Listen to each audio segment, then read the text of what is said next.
Hello my dear students. आज की class में हम अपना एक बहुत ही इम्पोर्टेंट चैप्टर स्टार्ट करने जा रहे हैं जिसका नाम है income under the head capital gains. दोस्तों, जैसा कि हम बार बार डिस्कस कर चुके हैं, इनकम टैक्स में कोई भी पर्सन जो इंडिया में इनकम अर्न करता है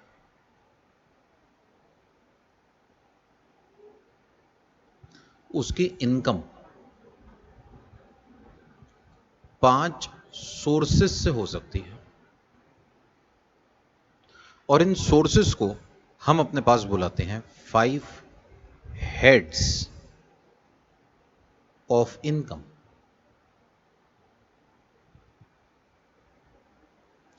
और जैसा कि आप लोग से बार बार ये बात होती ही है, ये हेड्स कौन कौन से हैं? पहला हेड है income under the head salary.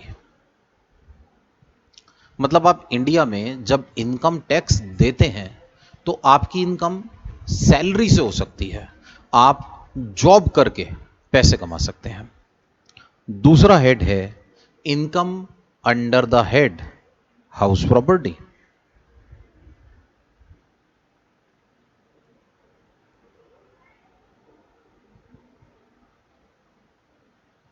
आप पैसा कमा सकते हैं हाउस प्रॉपर्टी से, मतलब रेंटल इनकम। आप किसी पर्टिकुलर पर्सन को बिल्डिंग किराए पर देकर उससे पैसे कमा सकते हैं।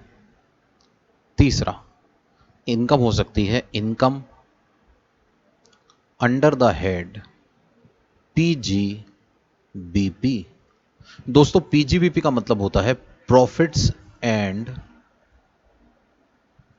गेन्स ऑफ बिजनेस और प्रोफेशन।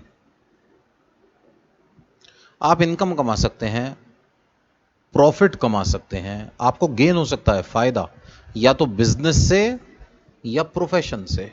इसीलिए इसका नाम पड़ गया पीजीबीपी। इसी तरह से आपको इनकम हो सकती है दोस्तों कैपिटल गेन्स से, जो आज की क्लास में हम अपने पास पढ़ने जा रहे हैं। और लास्ट सोर्स हमारे पास होता है income under the head other sources. आप अदर सोर्सेस से पैसा कमा सकते हैं। दोस्तों, किसी भी हेड पर, किसी भी इनकम के सोर्स पर टैक्स लगाने से पहले हम उसे 5 हेड्स में बांटते हैं और ये हेड्स इनकम टैक्स में डिफाइंड हैं। जैसे हमने कहा कि सैलरी इनकम पे आपको टैक्स देना होगा, तो सवाल ये उठता है सैलरी किसे कहते हैं? ये बात इनकम टैक्स एक्ट के सेक्शन 15 में बताई गई है कि what is the meaning of salary. बिल्कुल इसी तरह से हाउस प्रॉपर्टी किसे कहते हैं, यह बात इनकम टैक्स एक्ट के सेक्शन 22 में डिफाइंड है। दोस्तों, किसी भी हेड में किसी भी इनकम पर टैक्स लगाने से पहले इनकम टैक्स उसको कॉम्प्रिहेंसिवली डिफाइन करता है और यह डिफाइन करने वाले सेक्शन को कहा जाता है basis of charge. Basis of charge मतलब हम इनकम टैक्स एक्ट में ये बात बताते हैं, इस बात को डिफाइन करते हैं कि हमारे पास इस हेड में कौन कौन सी इनकम्स को कवर किया जाएगा।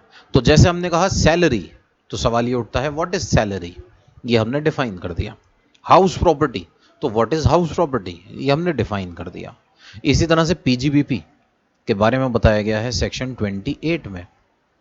कैपिटल गेन्स सेक्शन 45 सबसेक्शन 1 में डिफाइंड है और अदर सोर्सेज के बारे में सेक्शन 56 में बताया गया है। इसे बेसिस ऑफ चार्ज कहते हैं। तो दोस्तों, सवाल ये उठता है कि हम पढ़ने जा रहे हैं income under the head capital gains. तो ये कैपिटल गेन्स में कौन सी इनकम पर टैक्स लगाया जाएगा? जैसे भी मैंने आपको बताया, यह बात इनकम टैक्स एक्ट के सेक्शन 45 सबसेक्शन 1 में इनकम टैक्स एक्ट डिफाइन करता है। और ये कहता है सर, एनी प्रॉफिट और gain from transfer of a capital asset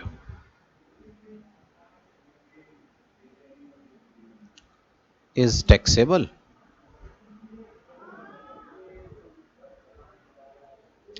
under the head capital gains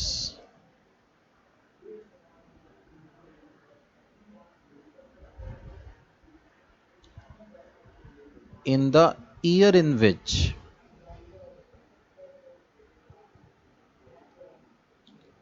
such transfer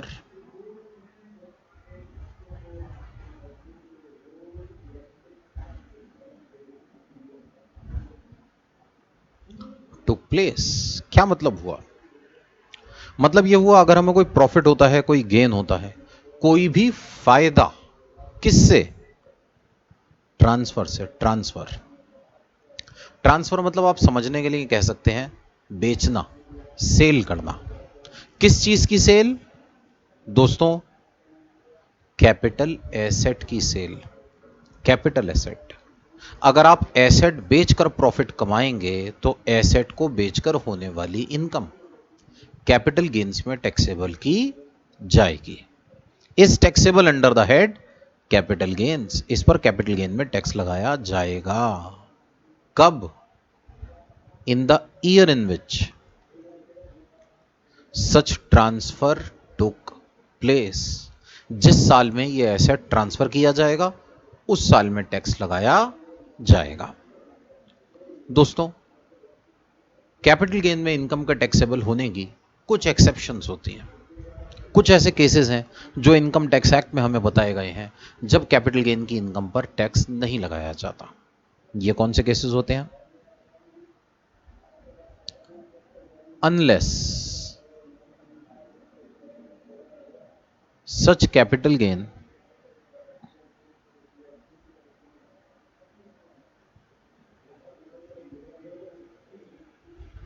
is exempt under section 54, 54B etcetera. लेकिन ऐसा भी हो सकता है कि ये capital gain income tax act के सेक्शन 54, सेक्शन 54B के तहत एग्जम्प्ट हो। अगर ये कैपिटल गेन इन सेक्शंस में एग्जम्प्ट हो जाए तो फिर इसके ऊपर टैक्स नहीं लगाया जाएगा। लेकिन दोस्तों, अभी हम अपने पास इसके बारे में बात नहीं कर रहे हैं, इसलिए हम एग्जम्पशन की बात नहीं करेंगे। इसके बारे में हम बात करेंगे कैपिटल गेन के चैप्टर के बिल्कुल एंड में। बिल्कुल लास्ट टॉपिक जो होगा सेक्शंस की सीरीज में, वो हमारे पास एग्जम्पशन का सेक्शन होगा। दोस्तों, कैपिटल गेन स्टार्ट होता है सेक्शन 45 सबसेक्शन 1 से और एंड होता है सेक्शन 55 कैपिटल ए पर। तो जैसा कि आप देख सकते हैं सीरीज में लगभग 11 सेक्शंस हमारे पास कैपिटल गेन के हैं। 11, 45 से 55 तक, बीच में काफ़ी और ढेर सारे सेक्शंस हैं जो हम पढ़ेंगे। लेकिन यहां पर हम डिस्कस ये कर रहे थे कि हमें 54 चैप्टर के एंड में डिस्कस करना होगा। अभी हम सेक्शन 45(1) पर हैं, तो हम इसके बारे में बाद में डिटेल में चर्चा करेंगे। लेकिन अभी फिलहाल हम सबसे पहले टैक्स की कंप्यूटेशन सीखेंगे। जब इनकम निकालनी आ जाएगी, एग्जम्पशन तो बाद में देखेंगे। तो अभी फिलहाल हम कोई चर्चा नहीं करेंगे सेक्शन 54 की, 54B की। अभी हमारा फोकस ये है कि कैपिटल गेन में इनकम पर टैक्स कब लगाया जाएगा। और दोस्तों, उसके लिए हमने 2 शर्तें पढ़ी।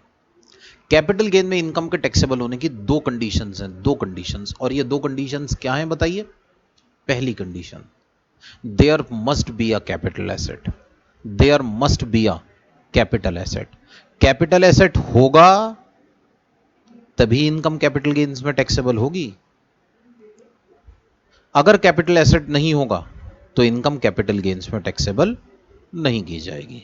तो there must be a capital asset. और बस इससे बात नहीं बनेगी, सिर्फ साथ में एक चीज और है जो हमें चाहिए दोस्तों, वो है ट्रांसफर। जैसे कि मैंने अभी कहा, समझने के लिए आप इस तरह से समझ सकते हैं, ट्रांसफर का मतलब होता है सेल। ऐसे में हमारे पास कैपिटल एसेट को जब बेचा जाता है तो इनकम कैपिटल गेन्स में टैक्सेबल की जाएगी। ठीक है, एक बात हमेशा याद रखिएगा, जब भी हम किसी इनकम पर टैक्स लगाने की बात करते हैं तो हमारे चैप्टर की शुरुआत, हमारी बात की शुरुआत तीन बातों से होती है दोस्तों। सबसे पहला, बेसिस ऑफ चार्ज।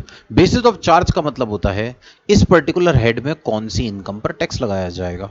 मैंने आपको बता दिया, कैपिटल गेन्स में इनकम का टैक्सेबल होने की कंडीशन यह है कि there must be a capital asset and there must be a transfer. यह हो गया हमारा बेसिस ऑफ चार्ज। दूसरा सवाल वो होता है दोस्तों मेथड ऑफ अकाउंटिंग। आप इस इनकम पर कब टैक्स लगाएंगे? आप लोगों ने बचपन में पढ़ा होगा, जूनियर लेवल पर 11th-12th अकाउंट्स में, फाउंडेशन लेवल पर अकाउंट्स के बेसिक कंसेप्ट्स में इनकम पे टैक्स लगाने के दो मेथड्स होते हैं। इनकम को इनकम मानने के लिए आप cash basis of accounting follow कर सकते हैं, आप accrual basis of accounting follow कर सकते हैं। कैश बेसिस का मतलब होता है जब पैसा रिसीव होगा तो उसे इनकम माना जाएगा। एक्रूअल बेसिस का मतलब होता है कि इनकम को इनकम रिसीट बेसिस पर नहीं माना जाएगा, बल्कि तब माना जाएगा जब आपने उसे अर्न किया, पैसे मिले या ना मिले। मैंने अपनी दुकान पर 5 लाख का माल बेचा, पैसे नहीं आए, उधार पर बेचा है, एक्रूअल बेसिस कहता है सर कोई बात नहीं, सामान बेच दिया ना, इनकम हो गई। तो हमारे पास दूसरा सवाल होता है मेथड ऑफ अकाउंटिंग, और तीसरा सवाल होता है मेथड ऑफ कंप्यूटेशन। इनकम निकालेंगे कैसे आप? तो कैपिटल गेन की इनकम कैलकुलेट कैसे होगी? यह इनकम टैक्स एक्ट ने डिफाइन किया है, हम बात करेंगे इस पर। अभी फिलहाल जो हमारा मुद्दा है, पहला मुद्दा, इस इनकम पर हमारे पास कैपिटल गेन में टैक्स कब लगेगा, यह कैपिटल गेन में कब कवर होगी। हमने बेसिस ऑफ चार्ज में डिस्कस कर लिया, इनकम कैपिटल गेन में तब आएगी जब हम कैपिटल एसेट को ट्रांसफर करेंगे। दूसरा सवाल, इस पर्टिकुलर इनकम पर आप टैक्स कौन से बेसिस पे लगाएंगे, कैश बेसिस या एक्रूअल बेसिस? तो दोस्तों अगर आप ध्यान से देखें तो इस सवाल का जवाब सेक्शन 45 सबसेक्शन 1 आपको ऑलरेडी दे चुका है।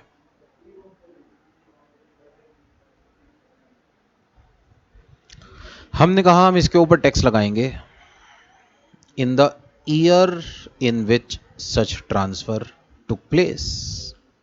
Year in which such transfer took place, in the year of transfer. दोस्तों सिंपल वर्ड्स में आप कह सकते हैं इनकम टैक्स एक्रूअल बेसिस पे टैक्स लगाने की बात कर रहा है।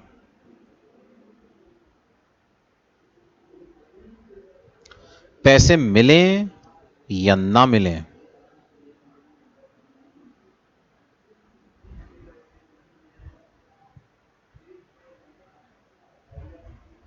whether money is received or not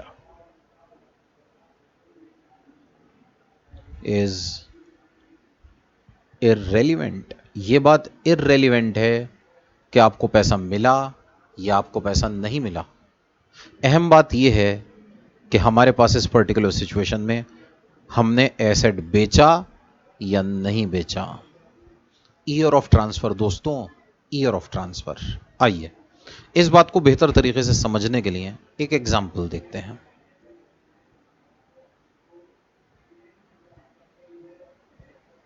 मान लीजिए हमने एक एसेट बेचा,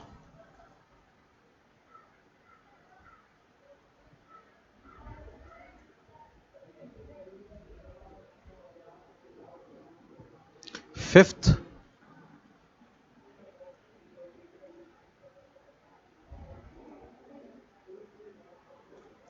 अप्रैल 2019 को। लेकिन दोस्तों जो पैसे हैं ना वो हम पहले ही ले चुके थे।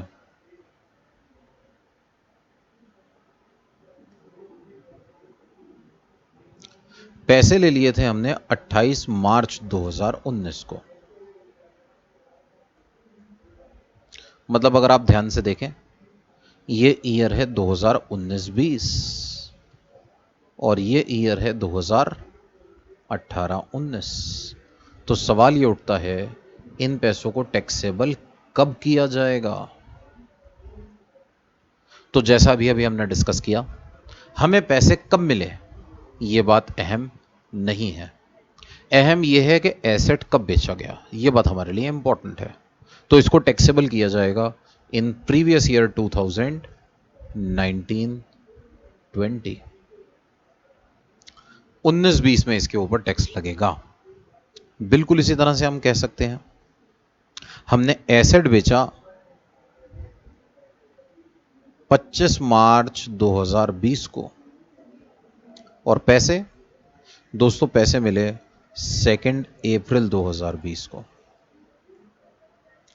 अब टैक्स कब लगाएं? ध्यान से देखिए, यह है 2019-20 और यह है 2020-21। दोस्तों टैक्सेबल करने के लिए पैसों का मिलना अहम नहीं है।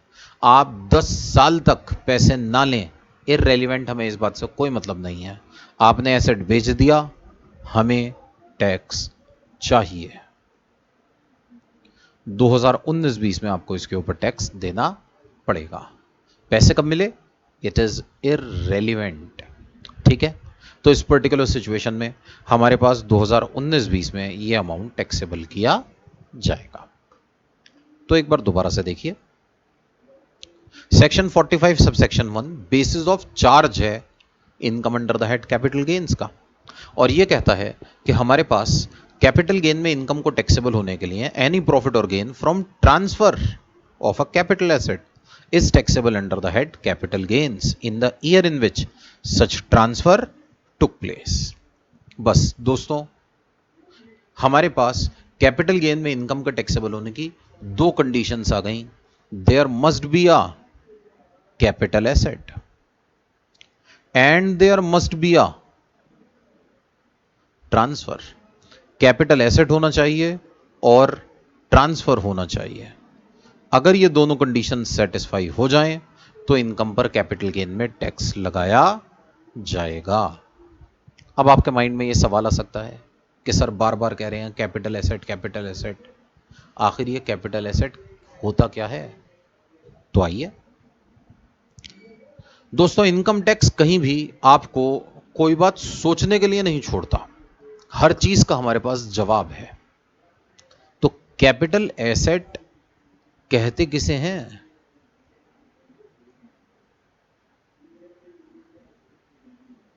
यह बात इनकम टैक्स एक्ट के सेक्शन 2 सब सेक्शन 14 में डिफाइन की गई है। तो as per section 2 sub section 14 हमें बताया गया है कि कैपिटल एसेट किसे कहते हैं।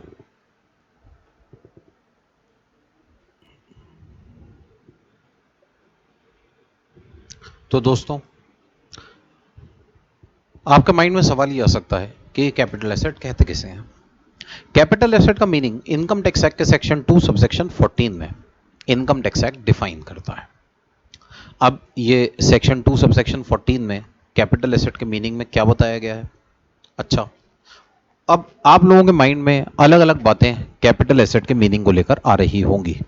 जैसे हमने कहा जी कैपिटल एसेट, तो आप हो सकता है सोचें कैपिटल एसेट का मतलब है बड़ी बड़ी मशीनें, furniture, land, building.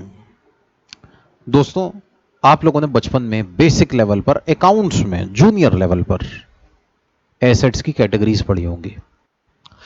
As per accounting, ऐसे एसेट्स जो लंबे टाइम के लिए चलने वाले होते हैं इनको अकाउंट्स में फिक्स्ड एसेट्स का नाम दिया जाता था। दोस्तों, हम फिक्स्ड एसेट की बात नहीं कर रहे हैं, हम बात करने जा रहे हैं कैपिटल एसेट्स की। तो सवाल ये उठता है कि भाई ये कैपिटल एसेट क्या होते हैं? क्या फिक्स्ड एसेट कैपिटल एसेट होते हैं? तो नहीं, हम फिक्स्ड एसेट की बात नहीं कर रहे, हम तो कैपिटल एसेट की बात कर रहे हैं। बिल्कुल इसी तरह के आपके माइंड में आ सकता है कि भाई कैपिटल एसेट मतलब वो एसेट जो हमारे बिजनेस में यूज होते हैं। तो दोस्तों अगर हमने कहा कि हम सिर्फ बिजनेस में यूज होने वाले एसेट्स पे टैक्स लगाने जा रहे हैं, तो मेरे तो मजे आ जाएंगे।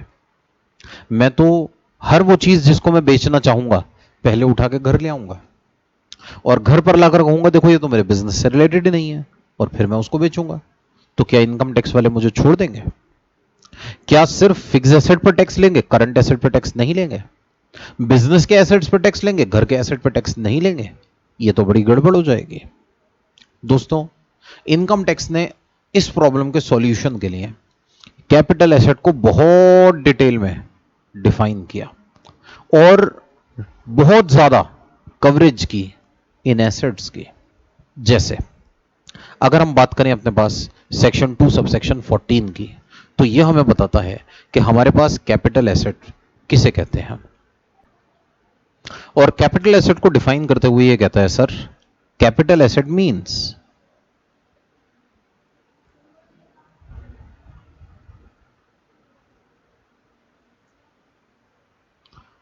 Property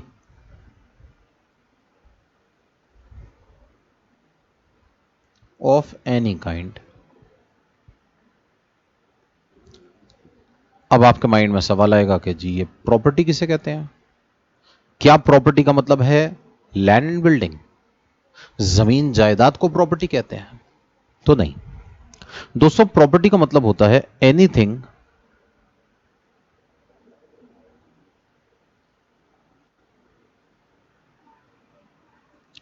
which can be sold. हर वो चीज जिसको आप बेच सकते हैं वो आपके लिए आपका कैपिटल एसेट मानी जाएगी। Anything which can be sold is a capital asset. हर वो चीज जो आप बेच सकते हैं, तो आप क्या क्या बेच सकते हैं?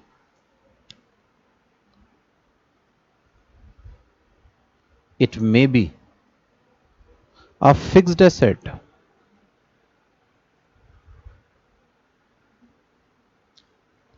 दोस्तों ये एक फिक्स्ड एसेट हो सकता है। फिक्स्ड एसेट मतलब land and building, furniture and fixture. आप कोई प्लांट एंड मशीनरी बेचिए, आपको इस पर टैक्स देना पड़ेगा। लेकिन सोचिए, क्या आप किसी करंट एसेट को बेच नहीं सकते?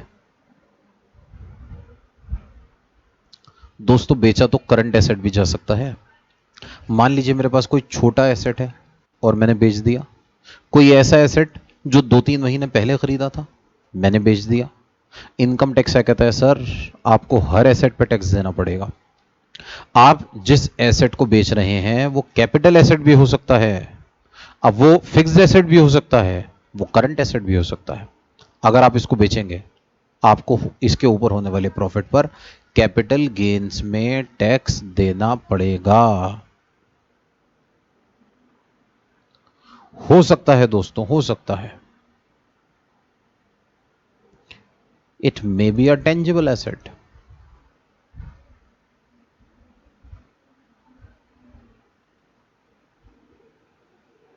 और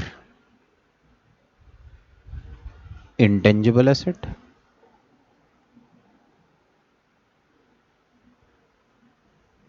यह एसेट टेंजिबल भी हो सकता है, यह एसेट इनटेंजिबल भी हो सकता है।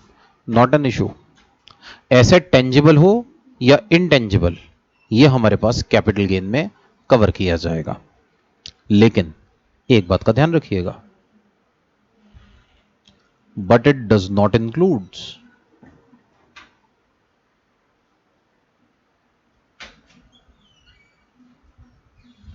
दोस्तों इसमें सब कुछ आता है, बट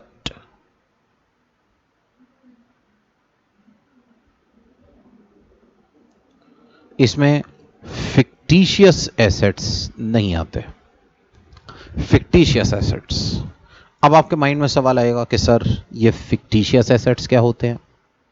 दोस्तों अगेन, आपने फिक्टिशियस एसेट्स के बारे में अकाउंट्स में पढ़ा होगा, ऐसा मैं उम्मीद करता हूं। फिक्टिशियस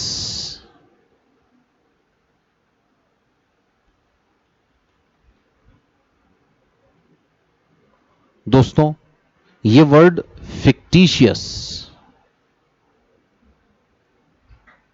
इंग्लिश के एक वर्ड से बना है फिक्शन। फिक्शन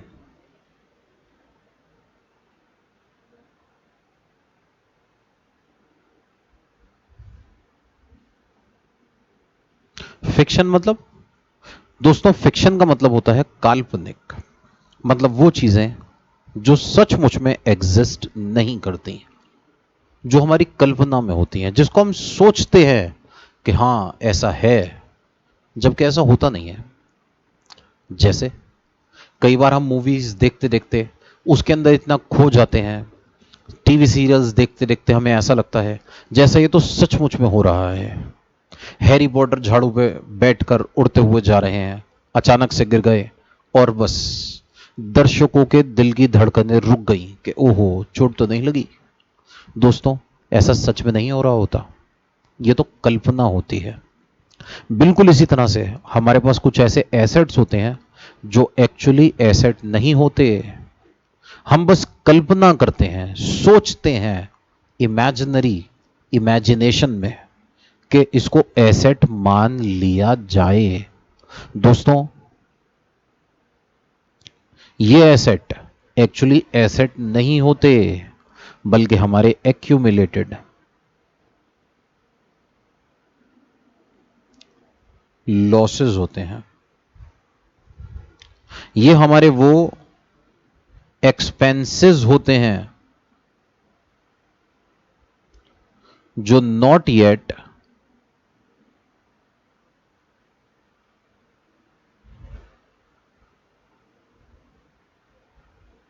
रिटर्न ऑफ हो। ये वो खर्चे हैं जिनको अभी हमने राइट ऑफ नहीं किया, अपनी किताबों में से हटाया नहीं है। जैसे जैसे आप लोगों ने बड़ा पढ़ा होगा, मैं उम्मीद करता हूं, जब हम किसी कंपनी को बनाते हैं तो उसके इनकॉर्पोरेशन पर जो खर्चा किया जाता है उसे कहते हैं प्रीलिमिनरी एक्सपेंसेस। मान लीजिए हमने एक कंपनी को बनाने में प्रीलिमिनरी एक्सपेंस किया 50 लाख रुपए का। नई नई कंपनी, 50 लाख का खर्चा। अगर इस खर्चे को हमने अपने प्रॉफिट एंड लॉस अकाउंट में डेबिट कर दिया तो कंपनी तो शुरू होने से पहले ही बर्बाद हो जाएगी। अभी कोई इनकम नहीं हो रही और हमने 50 लाख का खर्चा पीएनएल में डेबिट करा दिया, तो कंपनीज इन खर्चों को over a period of time धीरे धीरे धीरे करके अपने पीएनएल में दिखाती है। मान लीजिए 50 लाख में से कंपनी ने 10 लाख रुपए करंट ईयर में पीएनएल में डेबिट करा दिए। अब सवाल यह उठता है बाकी के 40 लाख का क्या होगा। दोस्तों आप लोगों ने अकाउंट्स में पढ़ा होगा, ये बचे हुए 40 लाख रुपए हम अपनी बैलेंस शीट में एसेट्स साइड पर दिखा देते हैं।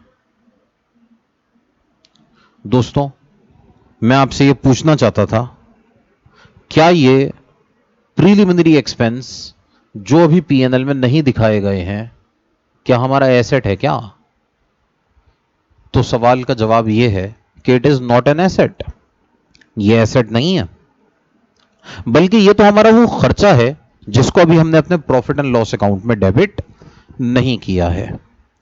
ऐसे में इस तरह के जो एसेट्स हैं जो हमारे पास बैलेंस शीट की एसेट साइड पर आ तो रहे हैं लेकिन एसेट है नहीं, इन्हें प्रीलिमिनरी एक्सपेंस कहा जाता है। इन्हें फिक्टिशियस एसेट्स कहा जाता है।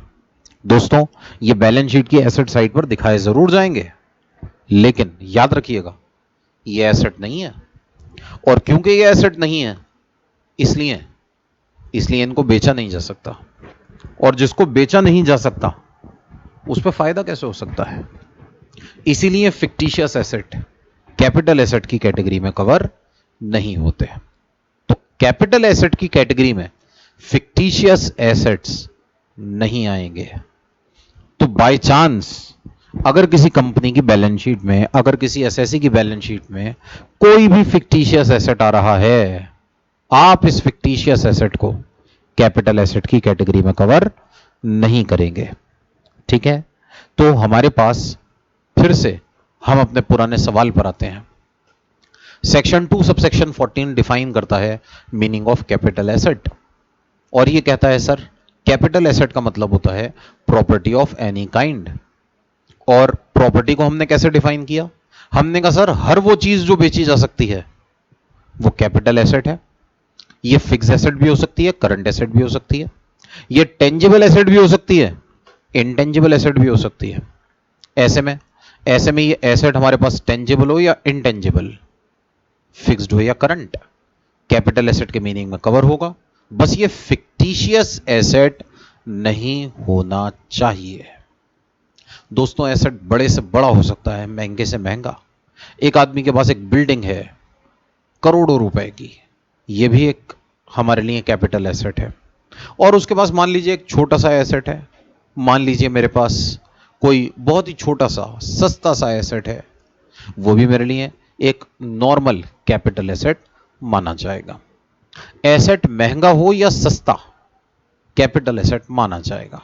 ठीक है, आपको इसकी सेल पर अगर आपको फायदा हो रहा है तो आपको टैक्स देना पड़ेगा।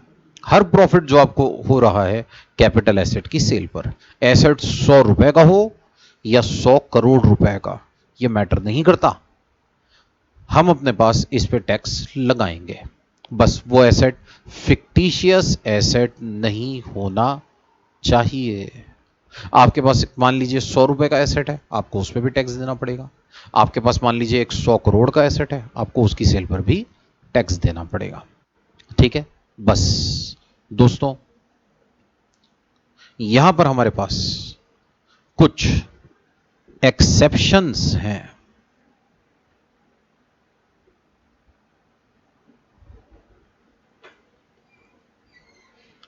कुछ ऐसे एसेट्स हैं जिनको हम कैपिटल एसेट की कैटेगरी में कवर नहीं करेंगे। इनकम टैक्स एक्ट हर एसेट के ऊपर टैक्स लगाता है, लेकिन हमने कुछ ऐसे एसेट्स बनाए हैं जिनको कैपिटल एसेट नहीं माना जाएगा। Following assets: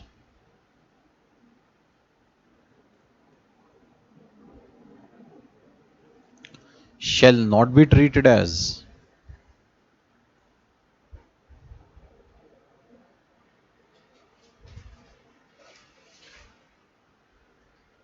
capital assets।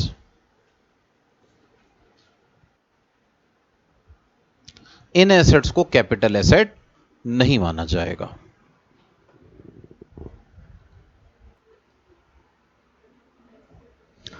तो दोस्तों exceptions: following asset shall not be treated as capital asset. देखिए ध्यान से समझिए बात को। अगर ये कैपिटल एसेट नहीं है तो जैसा अभी हमने अपने पास डिस्कस किया, कैपिटल गेन में इनकम के टैक्सेबल होने की दो कंडीशन है दोस्तों। There must be a capital asset. अब जिन एसेट्स के बारे में मैं आपसे बात करने जा रहा हूं, हम ये कह रहे हैं कि ये कैपिटल एसेट नहीं होते। और याद रखिएगा, अगर कैपिटल एसेट नहीं होते तो इनकी सेल पर कैपिटल गेन नहीं हो सकता।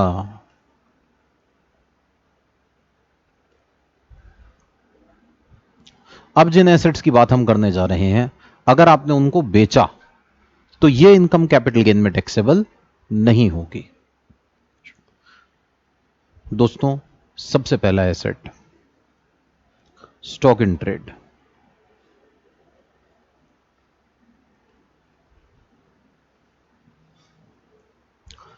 पहली एक्सेप्शन जिसको हम अपने पास कैपिटल एसेट नहीं मानेंगे, it is stock in trade.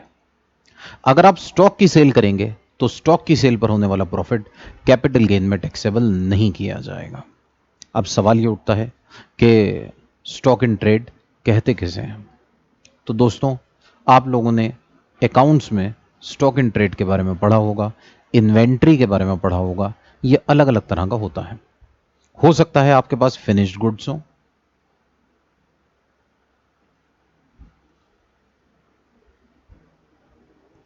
हो सकता है आपके पास रॉ मटेरियल हो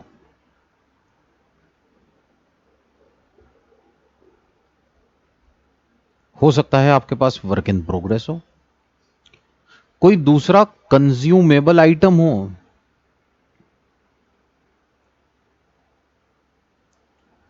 जो आप अपने पास मैन्युफैक्चरिंग में यूज करते हैं।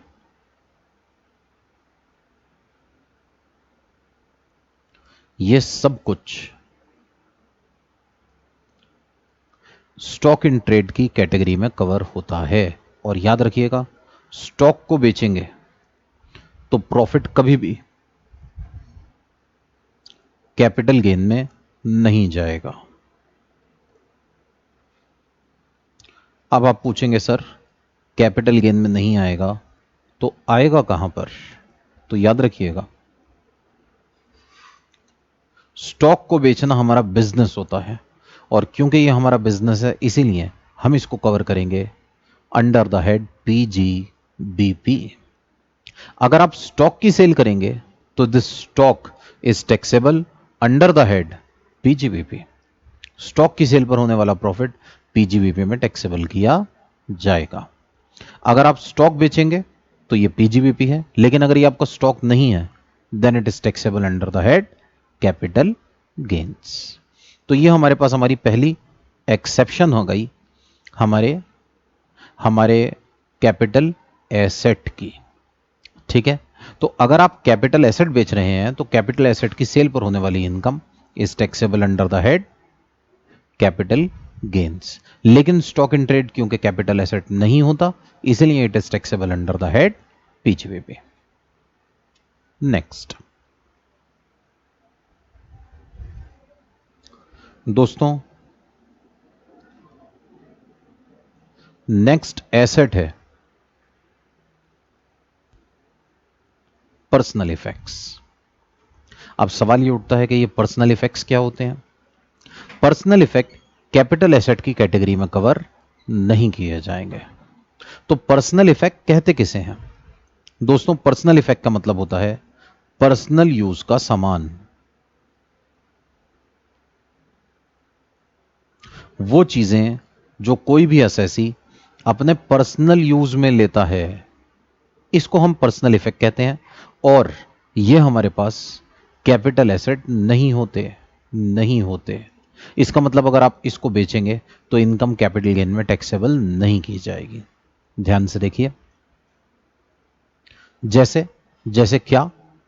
जैसे अगर मैं अपने पास पर्सनल इफेक्ट्स की बात करूं तो सोचिए, आपके घर पे आपके पास ऐसा काफी सामान है जो आपकी फैमिली के पर्सनल यूज में आता है। जैसे सोचिए, मेरे पास घर पे कुछ फर्नीचर है, मेरे घर का सोफा सेट, मेरे घर का बेड, दूसरा और सामान, घर की चेयर्स, घर का फर्नीचर, घर की एलमीरास, ये सब कुछ मेरे पर्सनल यूज के लिए है दोस्तों। काफी फर्नीचर मेरे ऑफिस में भी तो है। सोचिए, सोफा सेट मेरे ऑफिस में भी है, चेयर्स मेरे ऑफिस में भी है, टेबल्स एलमीरा मेरे ऑफिस में भी है। लेकिन इनकम टैक्स एक्ट कहता है सर, जो आपके पर्सनल यूज का सामान है हम इसको आपका पर्सनल इफेक्ट मानेंगे, इस पे आपको टैक्स नहीं देना पड़ेगा। अगर आप इसको बेचते हैं और आपको प्रॉफिट होता है, दोस्तों याद रखिएगा, प्रॉफिट तो करके दिखाओ। आपके घर पर जो आपका पर्सनल यूज का सामान है, इसकी सेल पर क्या आपको कभी फायदा हो सकता है? तो दोस्तों, इसकी सेल पर इन जनरल हमें कभी फायदा नहीं होता, इस पे कभी प्रॉफिट होता ही नहीं। सोचिए, मैंने आपके घर के लिए एक सोफा सेट खरीदा 50,000 रुपीज का। इस सोफा सेट को मैं पिछले 3 साल से यूज कर रहा हूं। सोचिए, आज अगर मैं आपसे कहूं कि क्या आप मेरा यह सोफा खरीदेंगे, तो भाई आप कहेंगे हां सर, OLX पे बेच दो। लेकिन बेटा, जब आप इसको बेचेंगे ना, तो एक बात याद रखिएगा, 50,000 का यह सोफा जिस पर मेरी फैमिली में सब लोग यूज कर चुके हैं, घर के बच्चे खूब चढ़ चढ़ के कूद चुके हैं, अब अगर मैं मार्केट में लेकर जाऊं तो सोचिए, क्या कोई मुझे इसके 55,000 रुपए देगा? आप कहेंगे सर क्यों मजाक करते हैं, वो सोफा जो नया 50,000 का है कोई पुराना 55 में क्यों खरीदेगा? ऐसे में यह सोफा आज की डेट में बिकेगा 5,000 रुपए का। दोस्तों, मेजर लॉस। घर का पुराना यूज्ड सामान आप बेच नहीं पाएंगे। ठीक है, आपके पास आपके घर के यूटेंसिल्स, सोचिए पुराने कपड़े हैं जो आप यूज करते हैं। एक पर्टिकुलर पर्सन अगर ये सोचे कि भाई मैं अपने पुराने कपड़े बेच देता हूं, एक पर्टिकुलर पर्सन अपनी एक पुरानी शर्ट बेचना चाहता है, तो क्या वो बेच पाएगा? दोस्तों, अगर मैं अपनी शर्ट बेचना चाहूं, अपनी शर्ट जो मैंने 5,000 रुपए की खरीदी एक बढ़िया ब्रांडेड शोरूम से, जबरदस्त, मार्केट में बेचने के लिए जाऊंगा तो इसे कोई भी नहीं खरीदेगा। अगर मैं अपनी पुरानी शर्ट बेचने के लिए जाऊंगा तो मुझे इसके बदले पैसे नहीं मिल पाएंगे। हाँ, हमारे यहाँ नॉर्थ इंडिया में कुछ जगह पर इस तरह का सिस्टम होता है, आपने देखा होगा। आप पुराने कपड़े देकर बदले में 2 चम्मच या एक ग्लास ले पाएंगे बस। बदले में कुछ सस्ते से बर्तन आपको मिल जाएंगे, लेकिन इसके ऊपर आपको प्रॉफिट हो जाए, इट इज इम्पॉसिबल। लेकिन हां दोस्तों, एक बात याद रखिएगा, ये शर्ट मैं बेच रहा हूं, मुझे फायदा नहीं हो सकता, लेकिन बाय चांस कहीं अगर ये शर्ट सलमान खान बेचना चाहें तो उनकी शर्ट इतनी सस्ती नहीं होगी ऑब्वियसली, लेकिन लेकिन दोस्तों शर्ट है, बहुत महंगी भी होगी तो कितने की होगी? चलिए मैंने 5,000 वाली खरीदी, हो सकता है सलमान खान 50,000 वाली खरीद लें। एक डिजाइनर शर्ट, बढ़िया शानदार, 50,000 रुपीज की। ऐसे में अगर सलमान खान अपनी इस शर्ट को बेचना चाहें तो क्या बिक पाएगी? तो दोस्तों, हो सकता है आप में से भी कई लोग सलमान खान के बहुत बड़े फैन हो और आप इस शर्ट को खरीदने को तैयार हो जाएं। सलमान खान ने एक चैरिटेबल ऑर्गेनाइजेशन के लिए अपने शर्ट्स को एक बार ऑक्शन किया था और इनके एक फैन ने इनकी शर्ट को 25 लाख रुपए में खरीदा। इसी तरह से आपको याद हो शायद, मोदी जी ने अपना एक सूट बेचा था, एक चैरिटेबल ऑर्गेनाइजेशन के लिए उस सूट को ऑक्शन किया गया और लाखों रुपए सूट की सेल पर मिल गए। दोस्तों, पर्सनल इफेक्ट अगर आप या मैं बेचें तो हम आम आदमी हैं, हमारे पर्सनल इफेक्ट्स या तो बिक ही नहीं पाएंगे, और अगर बिके तो फायदा तो पक्का नहीं होगा। लेकिन अगर कोई बड़ा सेलिब्रिटी, कोई बड़ा नेता, कोई बड़ा एक्टर, शाहरुख खान, ऋतिक रोशन, सलमान खान, अमिताभ बच्चन, ये अपने पुराने एसेट बेचना चाहें तो इनके एसेट बिक सकते हैं, इस पे फायदा भी हो सकता है। लेकिन दोस्तों एक बात याद रखिएगा, लॉ सबके लिए समान होता है। जो लॉ मेरे लिए है वही लॉ ऋतिक रोशन के लिए है। इनकम टैक्स एक्ट कहता है पर्सनल इफेक्ट्स के ऊपर टैक्स नहीं लगाएंगे, इसका मतलब नहीं लगाएंगे। अब ये प्रॉफिट किसी आम आदमी को हो या किसी बड़े आदमी को, प्रोविजन सबके लिए सेम है। और सुनिए कमाल की बात, ये इनकम ना तो कैपिटल गेन्स में टैक्सेबल होगी, ना ही किसी दूसरे हेड में।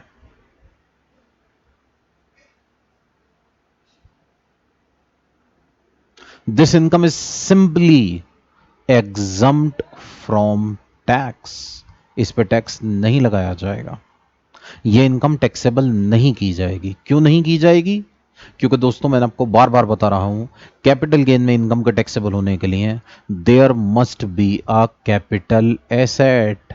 तो पर्सनल इफेक्ट तो कैपिटल एसेट होते ही नहीं, इसकी सेल पर इनकम कैपिटल गेन में नहीं जाएगी, और ना ही ये पीजीबीपी या अदर सोर्सेज में जा सकती है।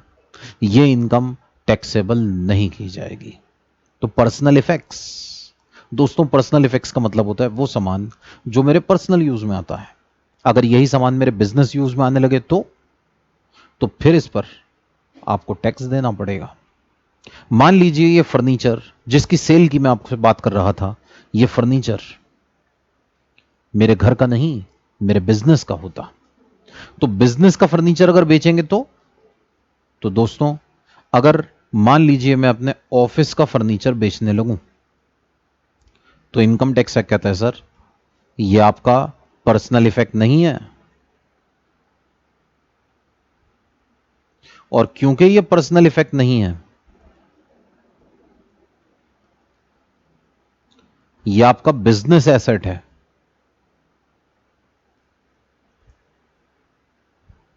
तो यह कैपिटल एसेट माना जाएगा। इस पर आपको कैपिटल गेन्स में टैक्स देना पड़ेगा। कैसे, यह मैं आपको जल्दी ही पढ़ाऊंगा। हां, आपके माइंड में हो सकता है सवाल आए कि जी यह कैसी अटपटी बात है, जब पुराना सोफा घर पे बेचा तो टैक्स नहीं लगाया, तो ऑफिस का सोफा बेचने में क्या फर्क पड़ता है? दोस्तों, फर्क पड़ता है। मैंने एक सोफा खरीदा 50,000 रुपए का घर के लिए और 3 साल यूज किया। मान लीजिए ऐसा ही सोफा मैंने ऑफिस के लिए खरीदा 50,000 का और 3 साल यूज किया। दोस्तों, ऑफिस के सोफे में और घर के सोफे में एक मेजर डिफरेंस है। यह मेरे बिजनेस यूज में आ रहा है, और क्योंकि बिजनेस यूज में आ रहा है इसीलिए इस पर मैं डेप्रिसिएशन क्लेम कर सकता हूं। और क्योंकि मैं डेप्रिसिएशन क्लेम कर सकता हूं, तो यह 50,000 का सोफा हो सकता है मेरी किताबों में आज की डेट में, सपोज मान लीजिए 12,000 का आ रहा हो। अब यह 12,000 का सोफा हो सकता है मेरा 5,000 का बिके, और हो सकता है 15,000 का बिके। मुझे लॉस भी हो सकता है, मुझे प्रॉफिट भी हो सकता है। दोस्तों, अगर आपको प्रॉफिट होगा आपको टैक्स देना पड़ेगा, लॉस होगा तो चिंता ना करें, आपको लॉस की छूट मिलेगी। हम एक चैप्टर पढ़ेंगे आगे चल के, उसका नाम है सेट ऑफ लॉसेस। इस लॉस को हम सेट ऑफ करा देंगे। लेकिन दोस्तों, अगर मैं घर के सोफे की बात करूं तो ये मेरे पर्सनल यूज में आ रहा है, और क्योंकि ये मेरे पर्सनल यूज में आ रहा है तो आप लोगों ने पढ़ा होगा, हम भी बात करेंगे अपने पास जब हम डेप्रिसिएशन का टॉपिक पढ़ेंगे income under the head PGBP में। आप इस एसेट के ऊपर डेप्रिसिएशन क्लेम नहीं कर सकते। दोस्तों, घर पर यूज होने वाला सोफा मेरे पर्सनल यूज में आ रहा है, और पर्सनल यूज के खर्चे नहीं होते। एक बिजनेसमैन जब अपने बच्चों की स्कूल की फीस जमा कराता है तो यह उसके पीएनएल अकाउंट की डेबिट पर नहीं आता, यह उसका पर्सनल एक्सपेंस है, उसकी ड्राइंग्स है। बिल्कुल इसी तरह से घर के एसेट का डेप्रिसिएशन आप अपने पीएनएल में नहीं दिखा सकते। तो घर का एसेट 50,000 वाला मेरे लिए हमेशा 50,000 का ही रहेगा। और दोस्तों, आप अब इसे 5,000 का बेचें या 15,000 का, आप रहने वाले लॉस में ही हैं। इनकम टैक्स वालों ने सोचा कि भैया यहां तो लॉस ही लॉस है, छोड़ दो इसका पीछा, वरना टैक्स तो कोई देगा नहीं, छूट मांगने सब आ जाएंगे। इसलिए हमने पर्सनल इफेक्ट्स को कैपिटल एसेट से निकालकर बाहर कर दिया। दोस्तों, पर्सनल इफेक्ट का एसेट छोटा भी हो सकता है, बड़ा भी हो सकता है। हो सकता है आप घर का सोफा सेट बेचें, हो सकता है आप अपना कोई पुराना कपड़ा बेचें, कोई क्लॉथ्स बेच दें, शर्ट बेच दें, हो सकता है आप घर के पुराने बर्तन बेच दें। लेकिन दोस्तों, इन सभी केसेस में आपको टैक्स देने की जरूरत नहीं है। यह बात इररेलेवेंट है कि आप फायदे में हैं या नुकसान में, इस पर टैक्स नहीं लगाया जाएगा। एसेट महंगा भी तो हो सकता है। मान लीजिए मिस्टर राम बहुत अमीर आदमी हैं और इनके पास इनके घर में एक कार है, कार 1 करोड़ रुपए वाली BMW कार। अब अगर ये इस 1 करोड़ वाली कार को बेचें तो दोस्तों, मैं बार बार एक ही बात दोहराऊंगा, पैसों के साथ हमारी बातें नहीं बदलती। जो बात मैं 100 रुपए के फायदे पर कह रहा था, वही बात मैं यहां पर 1 करोड़ के फायदे पर भी कहूंगा। इस पर टैक्स चार्ज नहीं किया जाएगा। बस एक बात का ध्यान रखिएगा, it must be a personal effect. मतलब यह कार इनके बिजनेस के लिए यूज होने वाली कार नहीं होनी चाहिए। मान लीजिए मिस्टर राम इस कार को अपने बिजनेस में यूज कर रहे हैं। बिजनेस का मतलब यह नहीं है कि ये इसमें टैक्सी चलाते हो। बिजनेस का मतलब यह है कि मैं अपनी कार से अपने ऑफिस जाता हूं, अपने क्लाइंट से मिलने जाता हूं, अपने कस्टमर्स से मिलने जाता हूं। इसका मतलब यह मेरे बिजनेस में यूज हो रही है। अब मैं लगाऊंगा इसके ऊपर डेप्रिसिएशन, और अब यह पर्सनल इफेक्ट नहीं मानी जाएगी। लेकिन अगर मान लीजिए एक पर्सन जॉब करता है, बिजनेस करता ही नहीं, तो फिर एसेट बिजनेस यूज में तो आ ही नहीं पाएगा, प्रोफेशन के यूज में तो आ ही नहीं पाएगा, वो तो जॉब करता है। ऐसे में इनकम टैक्स एक्ट कहता है सर ये आपका पर्सनल इफेक्ट है, आपको इस पर टैक्स देने की जरूरत नहीं है। दोस्तों पर्सनल इफेक्ट सस्ता हो या महंगा, इट इज नॉट टैक्सेबल। लेकिन एक इशू है, सोचिए मिस्टर राम ने अपने घर का फर्नीचर बेचा, हमने कहा घर का फर्नीचर है टैक्स नहीं लगाएंगे। घर के कपड़े बेचे, घर के बर्तन बेचे, पर्सनल यूज में आने वाला सामान बेचा, घर का, हमने कहा टैक्स नहीं लगाएंगे। सोचिए अगर इन्होंने घर ही बेच डाला अगर मिस्टर राम अपना घर बेच दें तो दोस्तों घर इमूवेबल प्रॉपर्टी, ये तो बड़ा महंगा होता है। क्या इनकम टैक्स वाले इस पर टैक्स छोड़ देंगे? तो सवाल बिल्कुल जायज है और इसका जवाब भी उतना ही लॉजिकल है। इनकम टैक्स एक्ट कहता है सर हम इसको छोड़ने वाले नहीं हैं। इनकम टैक्स यहां पर जो आपको फायदा होगा उस पर टैक्स जरूर लेगा। कैसे? तो सुनिए, income tax act section 2 subsection 14 में डिफाइन करता है meaning of personal effect. Personal effect कहते किसे हैं? इनकम टैक्स एक्ट कहता है सर पर्सनल इफेक्ट का मतलब होता है वो मूवेबल एसेट्स, मूवेबल दोस्तों, मूवेबल, सिर्फ मूवेबल, यहां पर इमूवेबल एसेट नहीं आते। Movable assets held by the assessee,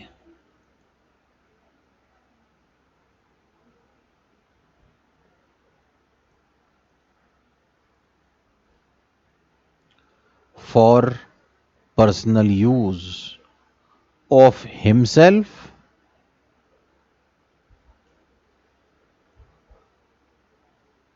और एनी मेंबर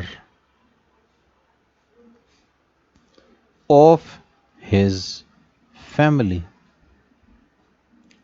अपने लिए या अपने घर वालों के लिए जो एसेट आपने खरीदे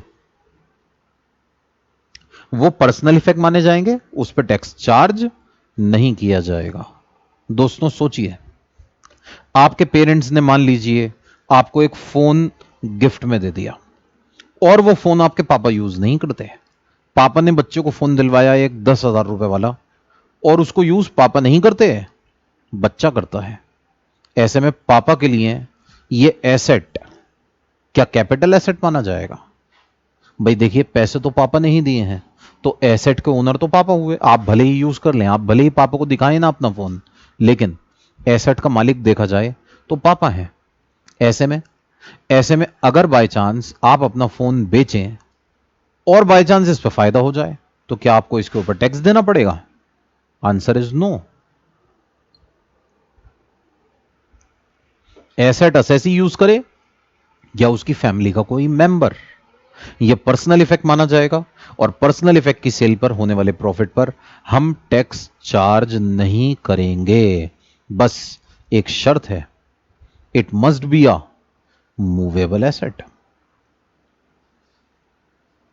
तो इसमें कभी भी आपका घर नहीं आएगा। अगर आप घर बेचेंगे तो घर होता है इमूवेबल एसेट, इमूवेबल एसेट के ऊपर आपको टैक्स देना होगा। मूवेबल एसेट बेचेंगे तो यह आपके लिए पर्सनल इफेक्ट माना जा सकता है और शायद आपको इस पर टैक्स ना देना पड़े अगर यह पर्सनल इफेक्ट हुआ तो।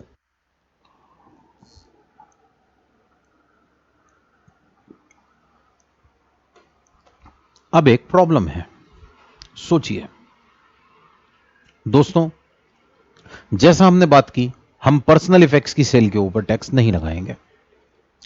अब अगर मैं पर्सनल इफेक्ट्स की बात करूं तो पर्सनल इफेक्ट तो कुछ कीमती एसेट्स भी हो सकते हैं, कुछ ऐसे एसेट भी हो सकते हैं जिनकी सेल पर हमें बड़ा फायदा होता है। जैसे जैसे सोचिए मिस्टर राम के पास उनके घर पर कुछ ज्वेलरी है।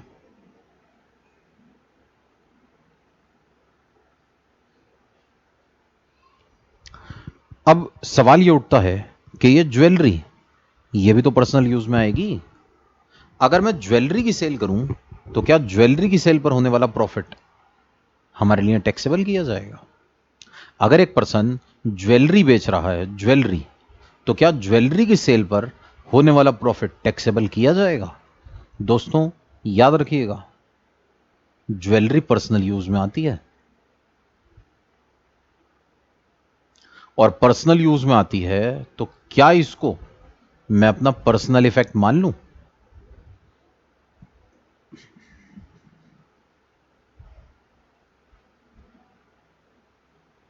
दोस्तों घर पर खास तौर पर आप मम्मी से पूछ सकते हैं, ज्वेलरी से लेडीज को तो खास अटैचमेंट होता है।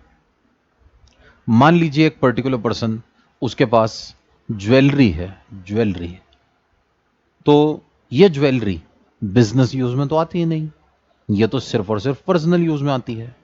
जब किसी फंक्शन में जाते हैं तो मम्मी अपना स्पेशल वाला सेट पहनकर जाती हैं, मान लीजिए कॉस्टिंग रुपीज 5 लाख, 5 लाख का सेट पर्सनल यूज के लिए है। ऐसे में अगर कोई पर्टिकुलर पर्सन इस 5 लाख वाले ज्वेलरी सेट को, जो उन्होंने 10 साल पहले खरीदा था, या 10 साल क्यों, मान लेते हैं सिर्फ 1 साल पहले खरीदा था, आज की डेट में 6 लाख का बेच दें आफ्टर 1 ईयर, तो यहां तो 1 लाख रुपए का फायदा हो गया। दोस्तों सोचिए, दिमाग पे जोर डालिए, क्या इनकम टैक्स वाले इस 1 लाख रुपए के फायदे को छोड़ देंगे? क्या वो इस पर टैक्स नहीं लगाएंगे? दोस्तों हमने घर के सामान पर टैक्स इसलिए छोड़ा था क्योंकि वहां तो हमेशा नुकसान होता है, लेकिन ज्वेलरी, दोस्तों ज्वेलरी की सेल पर प्रोबेबिलिटी इज वेरी हाई कि आपको फायदा होगा। यह तो बड़ी महंगी चीज है, ऐसे में इनकम टैक्स वाले फायदे की चीज पर टैक्स लगाना छोड़ दें, ऐसा नहीं हो सकता। तो लॉ मेकर्स ने बड़ी चालाकी से कहा कि हम पर्सनल इफेक्ट्स के ऊपर टैक्स नहीं लगाएंगे, लेकिन लॉ मेकर बड़े चालाक होते हैं, उन्होंने इसकी कुछ एक्सेप्शंस बनाई, एक्सेप्शंस टू पर्सनल इफेक्ट्स। उन्होंने कहा सर, कुछ ऐसे एसेट्स होंगे जो पर्सनल इफेक्ट माने ही नहीं जाएंगे। Following assets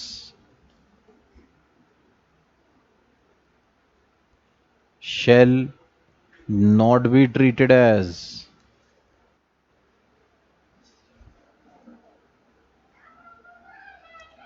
personal effects.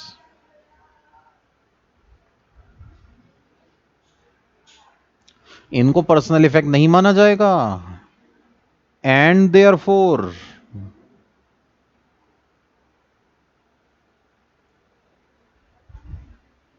such assets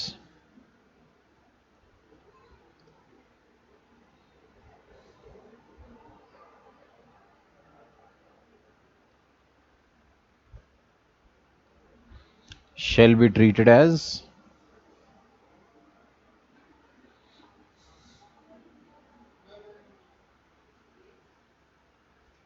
capital assets. इनको कैपिटल एसेट माना जाएगा, और क्योंकि ये कैपिटल एसेट माने जाएंगे, इसीलिए याद रखिएगा आपको इस पर टैक्स देना होगा, इस पे आपको टैक्स देना होगा। तो दोस्तों ये एसेट जिनके बारे में अब हम बात कर रहे हैं, ये हमारे पास पर्सनल इफेक्ट नहीं माने जाएंगे, और क्योंकि ये पर्सनल इफेक्ट नहीं होंगे तो ये कैपिटल एसेट होंगे, और कैपिटल एसेट होंगे तो इनकी सेल पर होने वाले प्रॉफिट के ऊपर आपको टैक्स देना पड़ेगा। अब ये कौन से एसेट्स हैं, तो सुनिए, ज्वेलरी। अगर आपने ज्वेलरी की सेल की तो ज्वेलरी की सेल पर होने वाले प्रॉफिट पर आपको टैक्स देना होगा। दोस्तों इसी तरह से सोचिए, हो सकता है कि आपके पास कोई पेंटिंग हो, सोचिए, हमारे यहाँ कई बड़े फेमस पेंटर्स हैं, इंडिया की ही अगर हम बात करें तो हमारे यहाँ बहुत बड़े बड़े पेंटर्स हैं। आप लोगों ने नाम सुना होगा, मैं उम्मीद करता हूं, लेट मिस्टर एम.एफ. हुसैन का।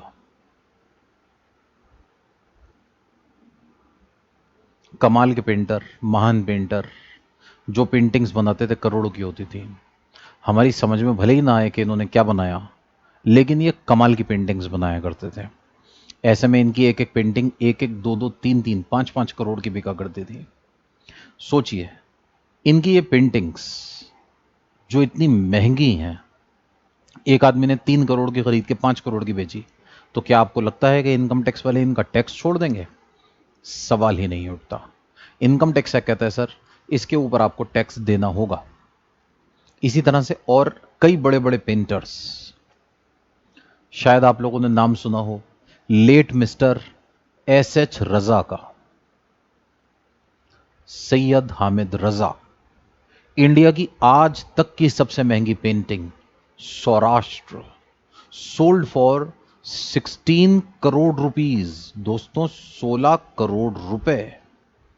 मुझे तो जीरो सोचने के लिए 16 सेकंड लगाने पड़ेंगे कि कितने लगाऊं।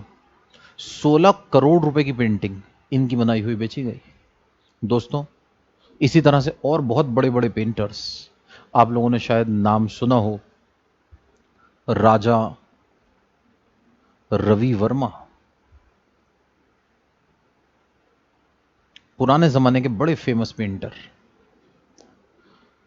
इनकी पेंटिंग्स करोड़ों रुपए की बिका करती हैं।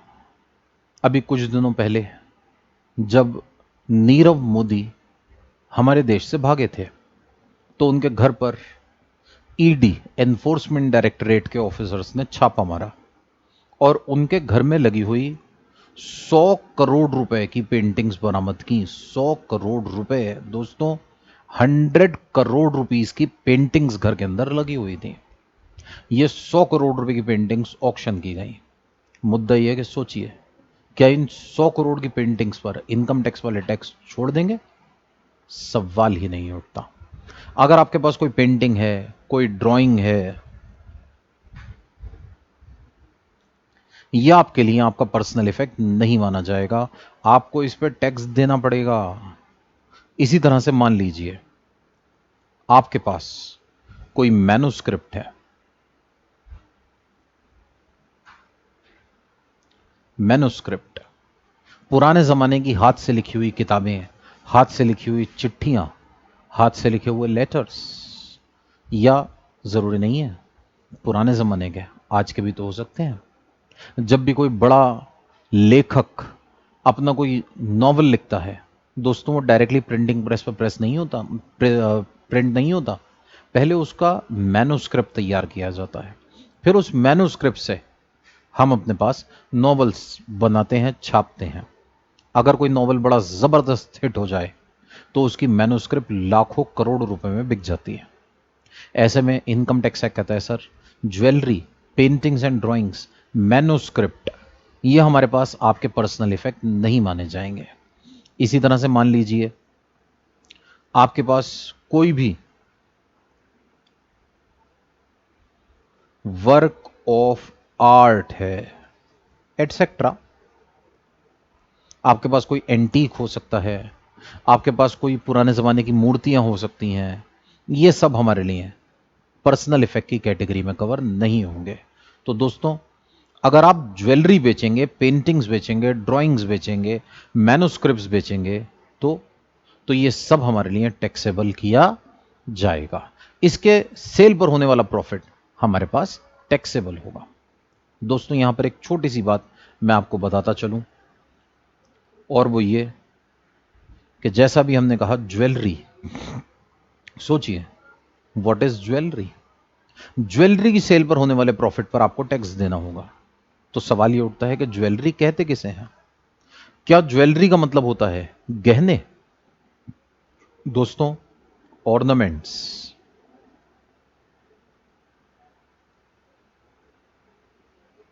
यह शब्द बड़ा लिमिटेड मीनिंग रखने वाला है। आभूषण मतलब मम्मी जो गले में नेकलेस पहनती हैं, हाथों में कंगन पहनती हैं, दैट इज ऑर्नामेंट्स।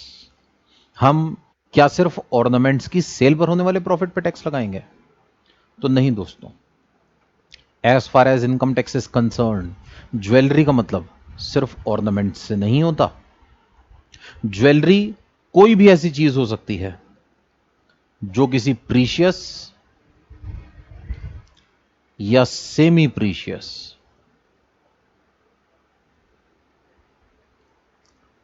मेटल से बनी हो या स्टोन से बनी हो। मतलब मान लीजिए आपके पास गोल्ड का सेट नहीं, गोल्ड के कॉइन्स हो या गोल्ड बिस्किट्स हो, इनकम टैक्स क्या कहता है sir, it is also jewellery. अब भाई सोने के सिक्के में गले में तो पहन नहीं सकता, इनकम टैक्स क्या कहता है सर, कोई बात नहीं, गले में नहीं पहन सकते लेकिन है तो सोने का ना। तो अगर आपके पास कोई भी ऐसी चीज है जो गोल्ड की, प्लेटिनम की, सिल्वर की बनी हुई है या फिर उसके अंदर हीरे मोती जवाहरात लगे हुए हैं, तो इनकम टैक्स क्या कहता है सर, ये हमारे पास कैपिटल एसेट माना जाएगा। ठीक है। मान लीजिए एक पर्टिकुलर पर्सन इस सोने से कोई ऐसी चीज बनवा ले जो जो हमारे पास ऑर्नामेंट्स की फॉर्म में ना हो। जैसे जैसे मान लीजिए आप गोल्ड से अपनी कार बनवा लें, तो दोस्तों अब ये कार कार नहीं रही, अब ये ज्वेलरी हो गई है।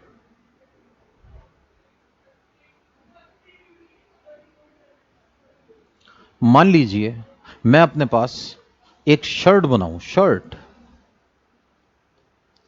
और उस शर्ट के बटन्स की जगह पर मैं अपने पास डायमंड लगवा दूं। ऐसे में मान लीजिए एक बहुत अमीर आदमी, उन्होंने शर्ट बनाई 10,000 रुपए की और उसके बटन लगा दिए 10 करोड़ रुपए के डायमंड्स के। तो now as far as income tax is concern, अब ये शर्ट शर्ट नहीं है, अब ये शर्ट ज्वेलरी की डेफिनेशन में कवर हो जाएगी। अब इस पर आपको टैक्स देना पड़ेगा। तो इनकम टैक्स क्या कहता है सर, ये हमारे पास अब टैक्सेबल किया जाएगा under the head capital gains. तो ज्वेलरी की सेल पर आपको जो भी प्रॉफिट होगा it is taxable under the head capital gains. Next दोस्तों, हम बात कर रहे थे अपने पास कैपिटल एसेट की। कैपिटल एसेट में हमने सबसे पहले अपने पास कहा कि कैपिटल एसेट में सारे एसेट्स आते हैं इन एक्सेप्शंस को छोड़कर जो हम बात कर रहे हैं। तो हमने कहा कैपिटल एसेट में स्टॉक इन ट्रेड नहीं आएगा, कैपिटल एसेट में पर्सनल इफेक्ट्स नहीं आएंगे। अब सुनिए तीसरी एक्सेप्शन कैपिटल एसेट की, अगर आपके पास एग्रीकल्चरल लैंड है,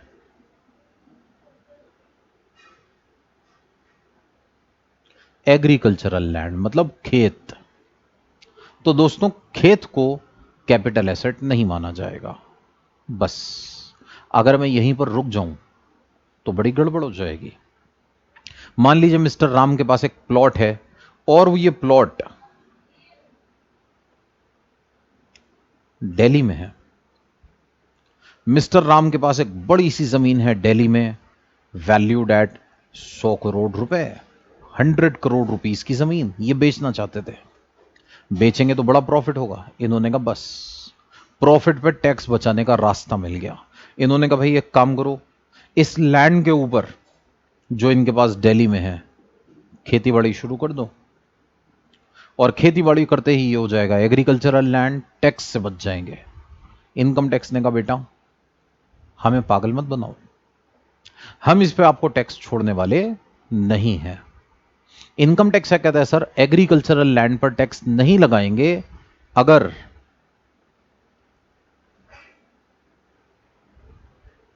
वो सिचुएटेड नहीं होगा इन अर्बन एरिया। अगर आपका एग्रीकल्चरल लैंड अर्बन एरिया में है आपको टैक्स से कोई बचा नहीं सकता। लेकिन अगर यही एग्रीकल्चरल लैंड अर्बन एरिया में नहीं है, अर्बन एरिया में नहीं है तो कहां है दोस्तों, रूरल एरिया में। तो अगर रूरल एरिया में एग्रीकल्चरल लैंड है तो हम उसके ऊपर टैक्स चार्ज नहीं करेंगे। अगर आपके पास किसी रूरल एरिया में एग्रीकल्चरल लैंड है और आप उसको बेचते हैं तो यह हमारे पास टैक्सेबल नहीं होगा। लेकिन एक बात याद रखिएगा, गांव को गांव कह देने से हम गांव नहीं मानेंगे। रूरल एरिया मतलब ये नहीं कि अच्छा मेरा गांव जहां मेरे दादाजी रहते हैं। अर्बन एरिया और रूरल एरिया को इनकम टैक्स एक्ट डिफाइन करता है। और ये अर्बन एरिया किसे कहते हैं? तो दोस्तों, अर्बन एरिया का मतलब होता है वो एरिया जिसकी पॉपुलेशन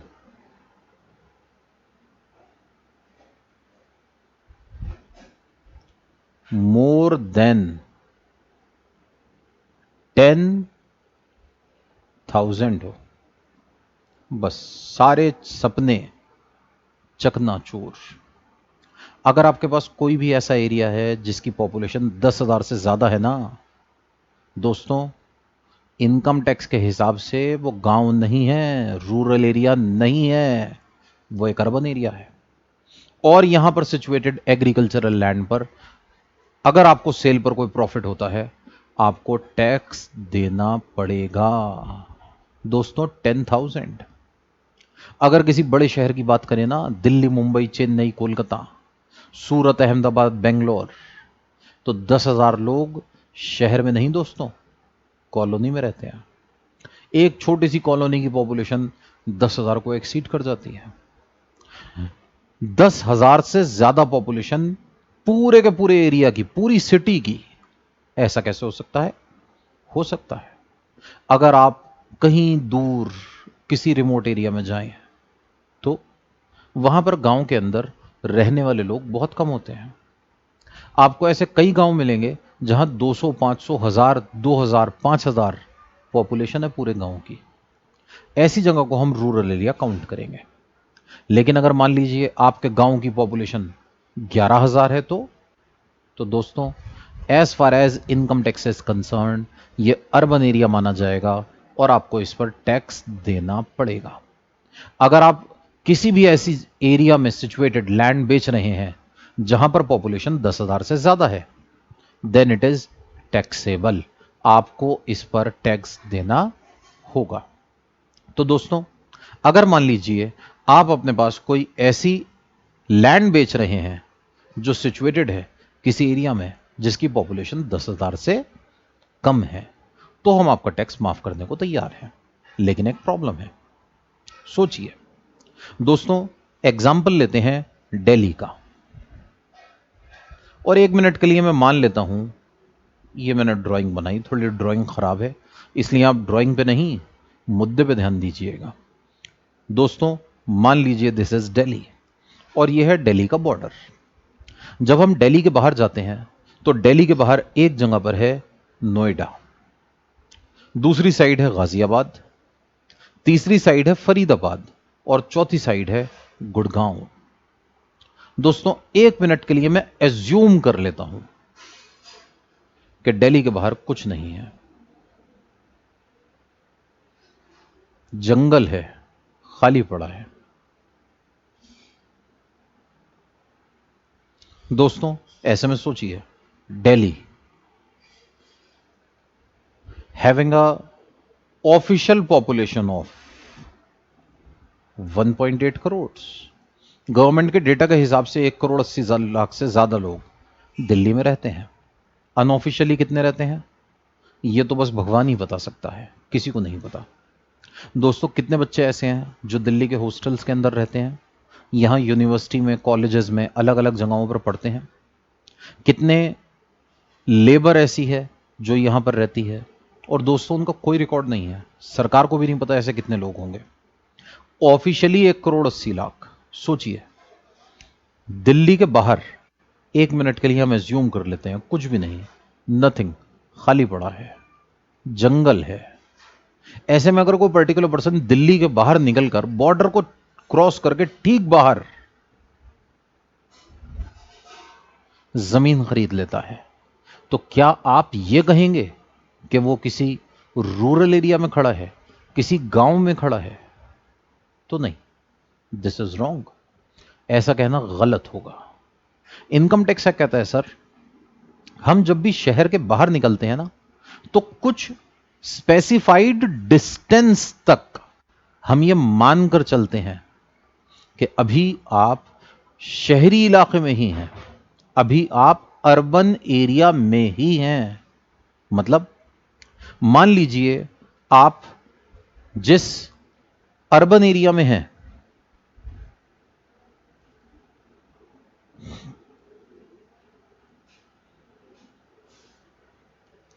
हैविंग पॉपुलेशन, उसकी पॉपुलेशन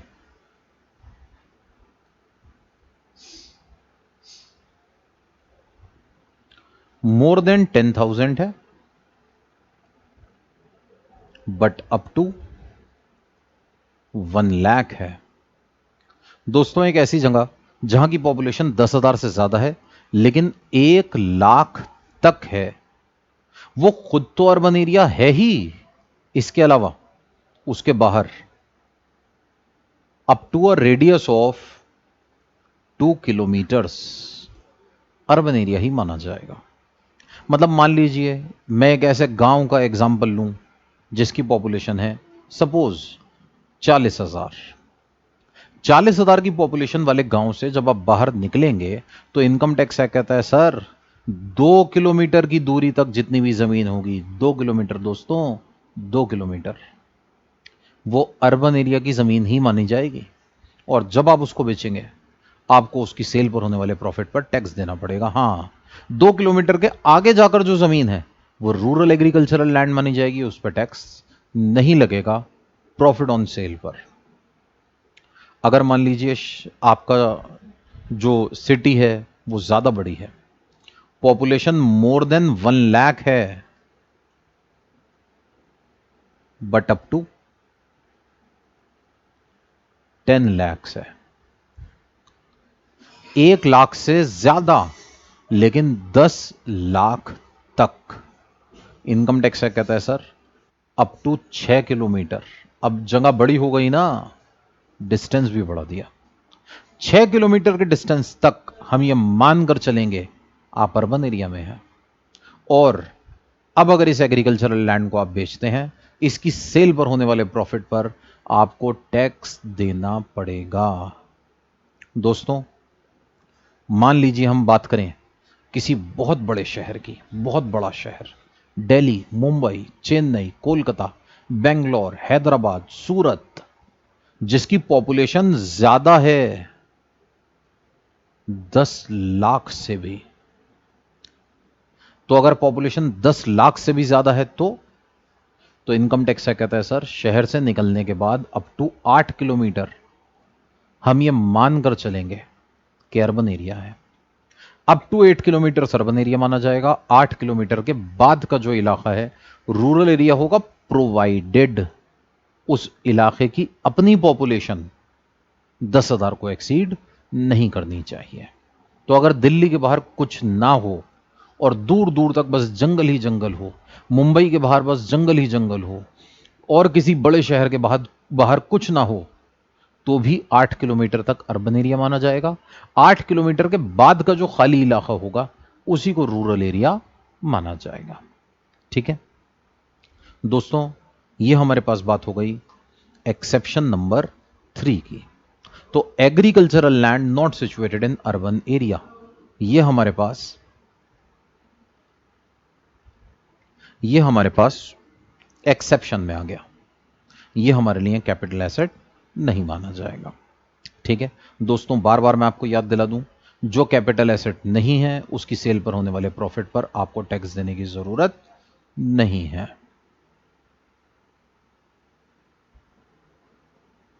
अब आइए चौथी एक्सेप्शन पर।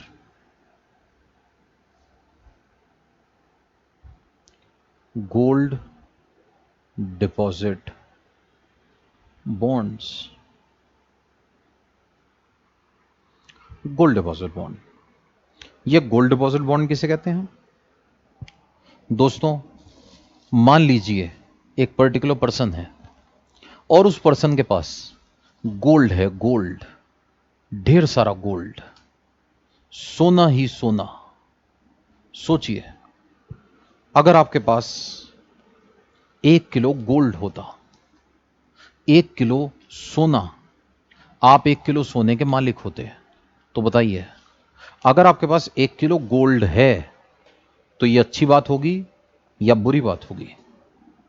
गर्ल्स तो खास तौर पर मेरी बात सुनकर खुशी हो गई। बेटा मानना था, है नहीं, या क्या पता हो भी, भगवान करे हो आपके पास, मेरे पास तो नहीं है। ऐसे में सोचिए, एक पर्टिकुलर पर्सन के पास अगर 1 किलो गोल्ड है तो बताइए ये अच्छी बात होगी या बुरी बात होगी? तो आप फौरन कहेंगे सर बहुत अच्छी बात होगी, काश हमारे पास भी हो। बेटा मैं भी यही कहता हूं, काश मेरे पास भी हो, लेकिन ऐसे कहने से अगर आने लगता तो मैं तो कहता ही रहता। अगर आपके पास 1 किलो गोल्ड है तो याद रखिएगा यह बहुत बुरा है हमारे देश की इकोनॉमी के लिए।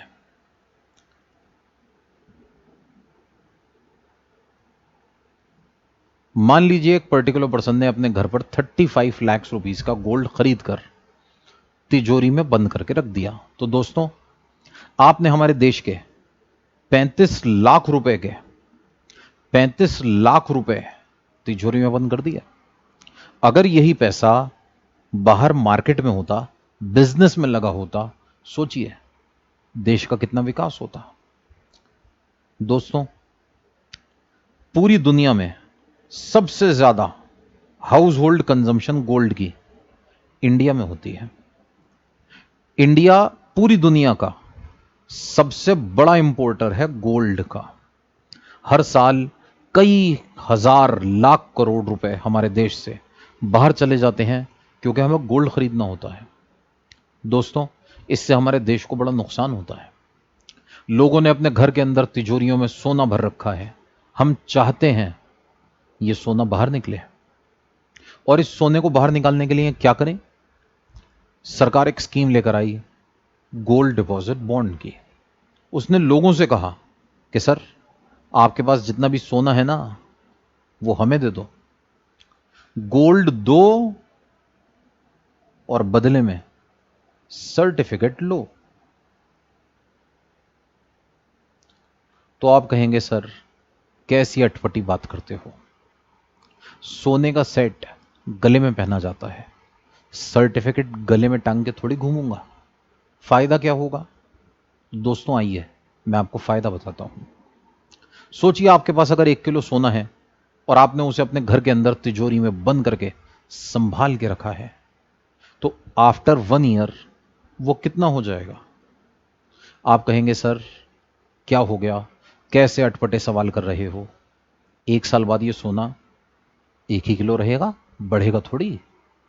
सरकार ने कहा बेटा सर्टिफिकेट ले लो, ये बढ़ेगा। कैसे बढ़ेगा? सरकार ने कहा कमाई के जरिए। सरकार ने कहा आप हमें सोना दो, बदले में सर्टिफिकेट लो, और इस सर्टिफिकेट पर हम आपको इंटरेस्ट देंगे, इंटरेस्ट। दोस्तों यह स्कीम भारत सरकार ने सबसे पहले 1989 में निकाली थी, और उस टाइम पर सरकार ने लोगों से कहा आप हमें सर्टिफिकेट दो और इस सर्टिफिकेट का जो भी अमाउंट होगा हम आपको इसके ऊपर इंटरेस्ट ऑफर करेंगे।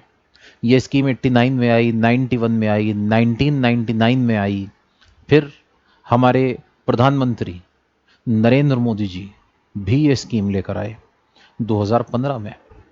2015 में जब यह स्कीम आई उस टाइम पर उन्होंने लोगों से कहा कि आप हमें सर्टिफिकेट गोल्ड दे दीजिए, सर्टिफिकेट ले लीजिए, और अलग अलग टाइम पर इस सर्टिफिकेट के ऊपर 2% से लेकर 6.5% तक का इंटरेस्ट ऑफर किया गया। हमने कहा सोना दो, सर्टिफिकेट लो, और इस सर्टिफिकेट पर इंटरेस्ट कमाओ। मैंने कहा जी पहली बात जो फायदे की हुई वो ये, आप गोल्ड से कुछ कमाई नहीं कर सकते, आप इस सर्टिफिकेट से पैसे कमा सकते हैं। लोगों ने कहा जी ऐसा है, अगर इंटरेस्ट ही कमाना होता तो एफडी करवा लेते। तो एक दूसरा फायदा दिया गया, एफडी के इंटरेस्ट पर आपको टैक्स देना पड़ेगा, इस इंटरेस्ट को हमने टैक्स फ्री कर दिया। हमने कहा बेटा टैक्स नहीं लगाएंगे। दोस्तों पहला फायदा इस सर्टिफिकेट का, आपको इंटरेस्ट मिलेगा। दूसरा फायदा, इंटरेस्ट पर टैक्स नहीं लगेगा। दोस्तों तीसरा फायदा, बहुत पुराने जमाने में 2015 से पहले, अब तो 5 साल हो गए, हमारे यहां एक टैक्स हुआ करता था वेल्थ टैक्स। लोगों को अपनी संपत्ति पे देना होता था। आपके पास जितना सोना है वेल्थ टैक्स देना पड़ेगा। बच्चों, उस टाइम पर सरकार ने कहा अगर आपके पास ये गोल्ड डिपॉजिट सर्टिफिकेट है आपको वेल्थ टैक्स से छूट दे दी जाएगी। और चौथा, सबसे कमाल का फायदा, बच्चों सरकार ने कहा बेटा इन सर्टिफिकेट को ना हम कैपिटल एसेट नहीं मानेंगे। और क्योंकि कैपिटल एसेट नहीं मानेंगे तो आपके ऊपर कैपिटल गेन में टैक्स नहीं लगेगा। अगर आपने कभी इन सर्टिफिकेट्स को बेचा तो आप जब भी इन सर्टिफिकेट्स को बेचोगे आपके प्रॉफिट पर टैक्स लगाया ही नहीं जाएगा। जबरदस्त स्कीम, जबरदस्त। सरकार ये चाहती है कि आप इस सोने को सरकार को दे दें और बदले में लें सर्टिफिकेट, और सर्टिफिकेट अपने पास होल्ड करें। बहुत ही कमाल की स्कीम, जबरदस्त स्कीम। हर सरकार ने इसे बड़ा प्रमोट किया। जब से ये स्कीम आई, जब ये स्कीम आई, इसे बड़ा प्रमोट किया गया। लेकिन एक दुख की बात है, आज तक कभी हमारे देश में ये स्कीम ज्यादा सक्सेसफुल नहीं हो पाई। हमारे देश में कोई भी आदमी गोल्ड देकर बदले में सर्टिफिकेट नहीं लेना चाहता। अगर आप टेस्ट करना चाहें तो एक बार मम्मी से कह के देख लेना, रात को खाना पक्का नहीं मिलेगा। मम्मी से कहना मम्मी गोल्ड दे दो, सर्टिफिकेट लाकर दूंगा, तो मम्मी कहेंगी बेटा गोल्ड लेने की बात छोड़ो, आज रात को खाना नहीं मिलेगा। हमारे देश में परेशानी यह है बच्चों कि हमारे यहां जो सोने के कंगन होते हैं ना, वो सोने के कंगन नहीं होते, दे आर मां के कंगन। और मां के कंगन के बदले सर्टिफिकेट लिया तो माता जी नाराज हो जाएंगी। We have sentimental values attach to the gold. सरकार जब आपसे कंगन लेगी ना और सर्टिफिकेट देगी तो उन कंगनों को गलाकर वो उसके गोल्ड ब्रिक्स बना लेगी, सोने की ईंटें बना लेगी। गवर्नमेंट अपने खजाने में सोना कंगन की फॉर्म में नहीं रखेगी बल्कि गोल्ड ब्रिक्स की फॉर्म में रखेगी। आपको वो कंगन कभी वापस नहीं मिल पाएंगे। और वो कंगन जो दादी को उनकी सासू माँ ने, फिर उन्होंने मम्मी को, और मम्मी अपनी बहू रानी को देंगी, अगर सरकार ने गला दिए तो बड़ी प्रॉब्लम खड़ी हो जाएगी। इसलिए ये स्कीम्स हालांकि हमारी सरकार ने कई बार निकाली लेकिन सक्सेसफुल नहीं हो पाई। फिर भी हम कोशिश करते हैं, बार बार लोगों को मोटिवेट करते हैं कि ये सोना हमें देकर बदले में लोग सर्टिफिकेट ले लें, ताकि हमारे देश का वो कई लाख करोड़ रुपया जो घरों में तिजोरियों में बंद है हमारी मेन स्ट्रीम इकोनॉमी में मिल सके। लेकिन 2015 में एक बड़ी जबरदस्त स्कीम गोल्ड डिपॉजिट बॉन्ड के साथ ही हमारी सरकार ने निकाली, और वो स्कीम थी आरबीआई के डिपॉजिट बॉन्ड्स।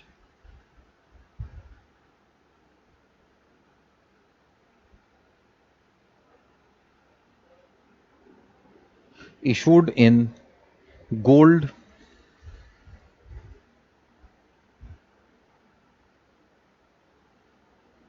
monetization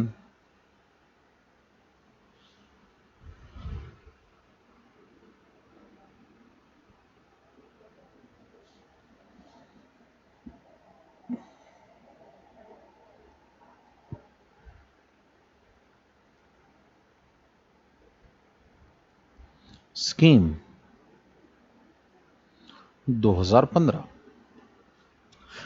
बच्चों कई बार ऐसा होता है कि कई लोग गोल्ड परचेस करते हैं इन्वेस्टमेंट पर्पस से। उनका पर्पस ज्वेलरी खरीदना नहीं होता, वो गोल्ड के सिक्के खरीद के रख लेते हैं, बिस्किट खरीद के रख लेते हैं, क्योंकि गोल्ड पे रिटर्न्स बड़े अच्छे मिलते हैं। ऐसे लोगों को सरकार ने टारगेट किया और उनसे कहा बेटा आप अगर गोल्ड खरीदना चाहते हो तो एक काम करो, आप मेटल वाला गोल्ड मत खरीदो, आप पेपर गोल्ड खरीदो। आप हमसे गोल्ड बॉन्ड्स खरीद लो जिनकी मार्केट में वैल्यू ठीक वही होगी जो गोल्ड की होगी, और आपको फिजिकल गोल्ड के बदले हम इस गोल्ड के बराबर सर्टिफिकेट दे देंगे।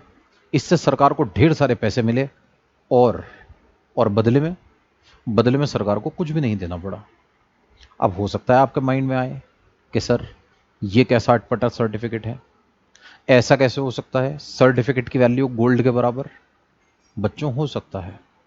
सोचिए, मेरी जेब में एक 100 रुपए का नोट है, एक 500 रुपए का नोट है, एक 2000 रुपए का नोट है। बताइए, 100 रुपए वाला नोट, 500 रुपए वाला नोट और 2000 रुपए वाला नोट कितने का चलेगा? तो आप कहेंगे भाई आज पता नहीं सर को क्या हो गया, अटपटे सवालों की झड़ी लगा दी। ये कैसा सवाल हुआ? बच्चे से भी पूछेंगे तो बता देगा 100 रुपए वाला नोट 100 रुपए का चलेगा, 500 वाला नोट 500 का चलेगा, 2000 वाला नोट 2000 का चलेगा। बच्चों मेरा सवाल है, ऐसा क्यों? सोचिए, ये सभी नोट एक कागज के ऊपर प्रिंटेड है, इनके लिए कुछ इंक यूज की गई है।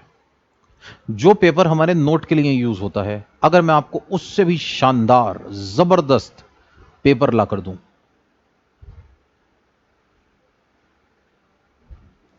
जो इंक यूज होती है उससे भी बेहतरीन इंक लाकर दूं, और एक 2000 के नोट की फोटोकॉपी करके आपको दूं, तो बताइए क्या आप उस फोटोकॉपी वाले नोट के लिए मुझे 2000 रुपए देंगे? आप कहेंगे सर सवाल ही नहीं उठता, ऐसे नोटों से तो हम बचपन में खेला करते थे। ऐसे में सोचिए, इस 2000 के नोट की वैल्यू 2000 की क्यों है? बच्चों इसलिए है क्योंकि इस पे हमारी भारत सरकार की बैकिंग है, इस पर हमारे आरबीआई के गवर्नर के साइन है, उनकी प्लेज है, I promise to pay the bearer a sum of ₹2000। ऐसे में सोचिए, अगर यही भारत सरकार एक ऐसा सर्टिफिकेट बनाए जिसमें कहे कि जी इसकी वैल्यू 10 लाख रुपए है, आपको इसके बदले 10 लाख रुपए देंगे, तो बच्चों मैं उसके लिए 10 लाख रुपए देने को तैयार हो जाऊंगा। यह वादा मेरा किया हुआ नहीं है, किसी नेता का किया हुआ नहीं है, भारत सरकार कह रही है।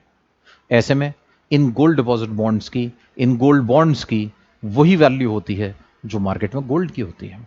And it is very common. आप किसी भी बैंक में जाइए, आपको वहां बड़े बड़े पोस्टर लगे हुए मिलेंगे कि जी आप हमसे गोल्ड बॉन्ड्स खरीद लो।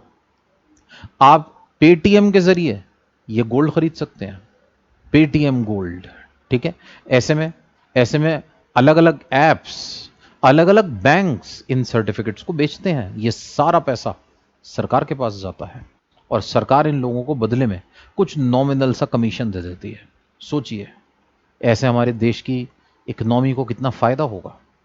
घरों की हाउस होल्ड सेविंग हमारी इकोनॉमी के अंदर इन्वेस्ट होगी, और इस फायदे को देखते हुए सरकार ने कहा गोल्ड मोनेटाइजेशन स्कीम 2015 के तहत आप जितने भी डिपॉजिट सर्टिफिकेट खरीदेंगे हम उसके ऊपर टैक्स चार्ज नहीं करेंगे, आपको इसमें छूट दी जाएगी। ठीक है। तो ऐसे में अगर आप डिपॉजिट बॉन्ड्स खरीद रहे हैं, ठीक है, ये हमारे पास टैक्सेबल नहीं होंगे।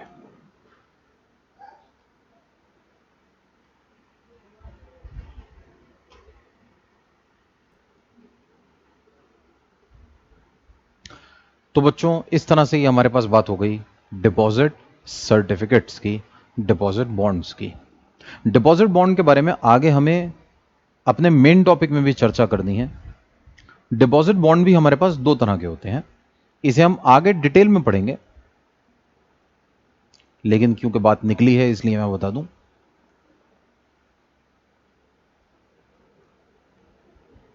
एक वो होते हैं जो अगेंस्ट गोल्ड मिलते हैं,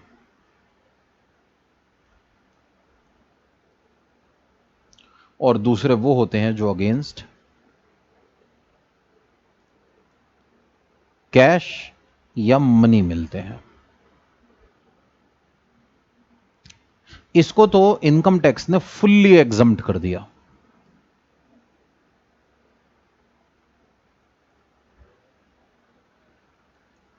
और बच्चों इसके लिए कुछ स्पेशल प्रोविजंस बनाए जिसके बारे में हमें आगे चलकर डिस्कस करना है।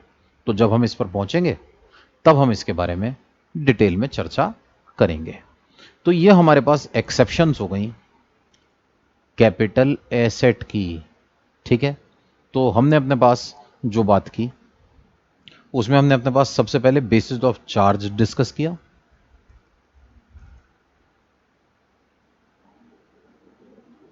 फिर हमने अपने पास मेथड ऑफ अकाउंटिंग डिस्कस किया,